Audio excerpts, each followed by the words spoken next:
할렐루야. 하나님 말씀 봉독합니다. 하나님 말씀은 요한복음 1장 1절부터 14절까지 말씀입니다. 태초에 말씀이 계시니라. 이 말씀이 하나님과 함께 계셨으니 이 말씀은 곧 하나님이시니라. 그가 태초에 하나님과 함께 계셨고 만물이 그로 말미암아 지은 바 되었으니 지은 것이 하나도 그가 없이는 된 것이 없느니라. 그 안에 생명이 있었으니 이 생명은 사람들의 빛이라. 빛이 어둠에 빛이 돼 어둠이 깨닫지 못하더라. 하나님께로서 보내심을 받은 사람이 났으니 이름은 요한이라. 저가 증거하러 왔으니 곧 빛에 대하여 증거하고 모든 사람으로 자기를 인하여 믿게 하려 함이라. 그는 이 빛이 아니요 이 빛에 대하여 증거하러 온 자라. 참빛 곧 세상에 와서 각 사람에게 비추는 빛이 있었나니 그가 세상에 계셨으며 세상은 그로 말미암아 지은 바 되었으되 세상이 그를 알지 못하였고 자기 땅에 오매 자기 백성이 영접지 아니하였으나 영접하는 자 곧 그 이름을 믿는 자들에게는 하나님의 자녀가 되는 권세를 주셨으니 이는 혈통으로나 육정으로나 사람의 뜻으로 나지 아니하고 오직 하나님께로서 난 자들이니라. 말씀이 육신이 되어 우리 가운데 거하심에 우리가 그 영광을 보니 아버지와 독생자의 영광이요 은혜와 진리가 충만하더라. 아멘. 오늘도 하나님의 사랑과 은총이 우리 사랑하는 성도님들에게 충만하게 임하시기를 축원합니다. 우리가 창세기에 보면 하나님께서 천지 만물을 창조하신 이야기가 나옵니다. 하나님이 그리고 성령님이 그리고 가라사대 말씀이 어떻게 천지를 창조하였는지 잘 보여줍니다. 이렇게 천지를 창조하신 이 원리는 바로 우리가 삶을 살아가는 삶의 원칙이기도 하고 우리가 존재할 수 있는 원칙이 되기도 하고 또 행복의 근본이기도 합니다. 오전에 우리가 말씀을 나눈 것처럼 하나님은 첫째가 되는 절대이시다. 하나님은 무엇보다도 첫째가 되시는 절대자이시다. 그보다 더 중요한 분은 없고 그분이 가장 중요한 분이다 라는 걸 깨닫는 것이 우리 마음의 성전의 터가 된다라고 했습니다. 하나님이 찾아오셔서 우리를 만나시는 기본적인 조건이 되는 것입니다. 이렇게 천지 창조의 내역을 잘 보면 어떻게 믿어야 하는지, 어떻게 살아가야 하는지, 어떻게 하면 행복하게 되는지 그 원칙이 분명하게 나와 있습니다. 근본을 벗어나면 행복은 있을 수가 없지요. 우리는 이 근본을 잘 알아야 합니다. 근본에 관한 지식이 바로 진리인 것입니다. 어떻게 하나님이 천지를 창조하셨고 우리를 창조하셨는지 그 근본을 깨닫는 것이 우리가 하나님을 잘 믿고 또 잘 알 수 있는 지름길인 것입니다. 태초에 하나님이 천지를 창조하시니라. 하나님이 천지를 창조하셨기 때문에 하나님은 절대 하나님이시고 전부이신 하나님이십니다. 지음받은 인간과 지으신 하나님과의 그 인격적인 관계에 있어서 지으신 분은 지음받은 인간들에게 있어서 절대가 되시는 하나님이십니다. 다시 말하면 우리 하나님은 우리가 살아가는 삶의 영역에서 그 어떤 중요한 일보다도 하나님은 보다 크신 하나님이라는 사실입니다. 심지어 죽음보다도 크시고 슬픔과 좌절보다도 크신 하나님이시기 때문에 우리가 어려움을 만났다 할지라도 그것 때문에 실망하지 말고 그보다 더 크신 하나님을 바라보아야 하는 것입니다.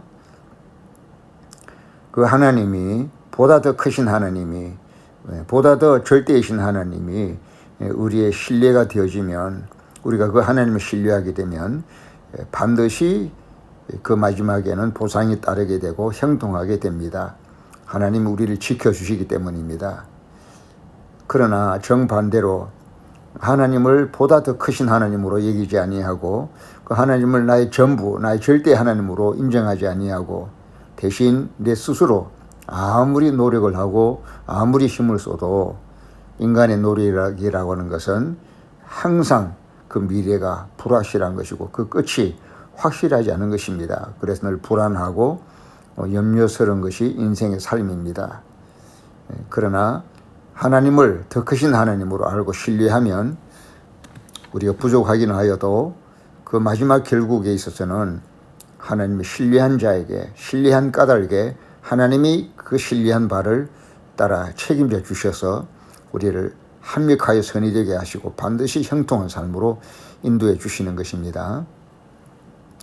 이것이 천지를 창조하신 절대이신 하나님과 나와의 관계입니다. 그는 창조하신 분이기 때문에 절대이시고 절대이신 하나님이기 때문에 무엇보다 더 크신 하나님이시고 그가 보다 더 크신 하나님인 것을 신뢰하면 반드시 우리의 그 마지막은 하나님이 보장하시기 까닭에 합력하여 선이 되고 형통하게 된다는 것입니다. 이것이 전능한 하나님이 자기를 신뢰하는 자에게 보여주시는 하나님의 약속입니다. 자, 창세기에 두 번째로 나오는 것이 성령의 역사입니다. 하나님의 신이 수면 위를 운행하셨다라고 창세기 1장 2절에 말씀했습니다. 수면 위를 운행하신 성령님은 우리의 모든 것을 수면 위니까 모든 지구상의 표면에 있는 표면상의 모든 것들을 능력으로 주관하시는 분이다 하는 것입니다. 다시 말해서 성령이 없이는 아무것도 이루어질 수 없다라는 것입니다. 우리의 삶도 성령의 역사와 감동이 없으면 아무것도 이루어지지 않습니다. 그래서 하나님과 나와의 관계는 절대 관계이고 또 성령님과 나와의 관계도 성령이 없이는 나는 아무것도 할 수 없습니다. 절대 불가분의 관계인 것입니다. 사람은 성령 없이도 살아갈 수 있는 것처럼 성령의 존재를 잊어버리고 성령을 구하는 일, 성령을 의지하는 일을 생략하고 건너뛰고 그렇게 습관적으로 자기 계획대로 살아갑니다마는 성령의 터치가 없이는 성령의 역사가 없이는 이루어지는 것 같아도 아무것도 이루어지는 결과는 없는 것입니다. 허무하게 되는 것입니다. 반드시 하나님의 영이신 성령님이 계실 때만이 우리의 삶도 허무하지 아니하고 허망하지 아니하고 결실하는 삶이 될 수가 있고 영원히 남는 삶이 될 수가 있습니다. 성령이 없는 삶은 공허 그 자체입니다. 그 다음에 하나님께서 이와 같이 천지를 창조하시되 성령은 수면 위를 운행하시며 하나님의 뜻을 이루려고 대기하고 계신 가운데 드디어 하나님께서 천지를 창조하기 시작하셨습니다. 가라사대 빛이 있으라라고 말씀하기 시작했습니다. 이 가라사대라고 하는 말씀은 원래 오늘 읽은 이 요한복음에 보면은 이 말씀은 1절에 태초에 말씀이 계시니라 이 말씀이 하나님과 함께 계셨으니 그렇죠. 하나님이 말씀하셨으니까 이 말씀은 하나님과 함께 계셨던 것입니다. 태초에 말씀이 하나님과 함께 계셨습니다. 하나님께서 이 말씀을 하실 때에 비로소 성령이 역사하셔서 빛이 있으라 말씀하신 대로 빛이 있었고 또 모든 창조가 시작되고 또 성립이 된 것입니다. 어떤 사람은 세상의 기원이 세상의 근본이 물이다 또 위대하다 이런 근원을 추적하는 철학자들의 그런 여러 가지 이론들이 있습니다만은 무에서 유를 만드는 것은 하나님의 말씀이지 어떤 하나님 말씀 이외에는 하나님이 가라사대 그렇게 빛이 있으라라고 말씀하시기 전에는 어떤 것도 물이나 어떤 것도 그 자체로서 창조를 일으킬 수가 없는 것입니다. 창조를 유발하고 창조를 일으키는 분은 오직 하나님의 말씀이신 것입니다. 그래서 이 말씀은 하나님과 함께 계셨는데 없는 것을 있게 만들고 하나님이 말씀하실 때에 하나님이 말씀으로 말씀하실 때에 없는 것이 있게 만들어지고 불가능이 가능하게 되고 아무것도 없는 공허하고 흑암한 곳에서 이렇게 빛이 나오게 되고 존재하는 모든 피조물들이 시작된 것입니다. 말씀에서 시작된 이 창조적인 기적, 없는 것을 있게 만드는 기적은 오직 하나님의 말씀 밖에는 그런 기적을 일으킬 존재가 없는 것입니다. 그런데 오늘 읽은 요한복음 1장에서 1절에서 말씀하는 이 말씀은 무엇을 설명하는 말이냐 하면은 원래는 말씀으로 계셨던 그 분이 인간이 죄를 범하였기 때문에 죄를 범한 인간을 구원하기 위하여 하나님께서 깊은 생각 끝에 우리 인간을 구원하시기 위해서 보이지 않는 무에서 유를 만드는 창조를 유발하는 말씀이, 눈으로 보이지 않는 이 하나님의 말씀이 우리를 위하여 육체를 입고 이 세상에 오셨다는 것입니다. 그래서 요한복음 1장 14절에 말씀이 육신이 되어 원래는 말씀으로 계시던 분이 우리가 죄를 범하였기 때문에 우리의 죄를 대속하기 위하여 몸으로 받아야 될 저주를 대신하시기 위해서 몸을 가진 존재로 이 땅에 오셨다. 그래서 말씀이 육신이 되었다. 그러면 예수님이, 우리가 말하는 예수님은 육신을 가진 예수님이고 원래 계시던 예수님의 모습은 말씀으로 계셨다는 말입니다. 말씀이신 그분이 육을 입고 이 땅에 육신이 되어서 육신으로 우리에게 오셨다. 하나님이 우리를 구원하시기 위한 기적적인 방법인 것입니다. 그러니까 예수님은 말씀이시죠. 원래는 말씀으로 계시던 분이 태초에 말씀이 계시니라. 이 말씀이 하나님과 함께 계셨으니 이 말씀은 곧 하나님이시니라. 그가 태초에 하나님과 함께 계셨고 말씀으로 계시던 그 예수님이 육체의 모습, 육신의 모습으로 우리에게 예수로 오셨다는 것입니다. 그러니까 예수님은 말씀이십니다. 말씀이 곧 예수님이 되셨습니다. 우리는 여기에서 하나님 아버지와 예수님과 성령님과 나와의 관계를 어떻게 풀어가야 될 것인가 답이 나오죠. 자, 하나님은 사랑이시라고 했습니다. 성경에 하나님은 사랑이라고 하셨습니다. 그래서 요한 1서에 우리가 형제를 서로 사랑하면 그 사랑 속에서 하나님을 모시고 하나님을 뵙게 된다라고 말씀했습니다. 그래서 하나님을 만나는 방법은 사랑을 통해서 하나님을 만나는 것입니다. 눈으로 하나님을 보는 것이 아니고 손으로 하나님을 더듬어서 만지는 것이 아니라 하나님은 사랑으로 만난다. 우리가 형제를 사랑할 때 사랑 속에서 하나님을 모시게 되고 만나게 된다는 것입니다. 예수님은, 말씀이셨던 예수님이 육체의 몸을 입으시고 우리를 용서하시기 위해서 몸으로 지은 우리의 죄를 몸으로 속죄의 제물이 되시기 위하여 몸을 입은 예수의 모습으로 오셨으니까 예수님을 만나는 방법은 바로 말씀이신 예수님이니까 말씀을 만나는 것이죠. 말씀으로 계시던 주님을, 육체로 오신 예수님을 우리가 사랑하고 만나고 교제하려고 할 때는 원래 계시던 말씀이셨던 분이니까 말씀이신 예수님, 말씀하신 예수님, 말씀을 우리가 대하면서 예수님을 만난다는 것입니다. 우리가 말씀을 읽을 때, 말씀을 들을 때, 말씀을 깨달을 때, 말씀에서 감동을 받을 때 우리의 의식구조 속에, 우리의 존재 속에, 의식 속에 놀라운 변화가 일어나죠. 그것은 하나님을 만난 결과, 예수님을 만난 결과와 같은 그런 놀라운 반응들이 일어납니다. 하나님의 말씀을 읽을 때, 말씀을 들을 때, 말씀을 깨달을 때, 말씀을 깊이 묵상할 때 내 생각 속에 일어나는 반응, 내 마음 속에 인격 속에 일어나는 그 영적인 깊은 반응들, 그것이 바로 예수님을 만난 효과와 같고 예수님을 만나는 것이 되는 것입니다.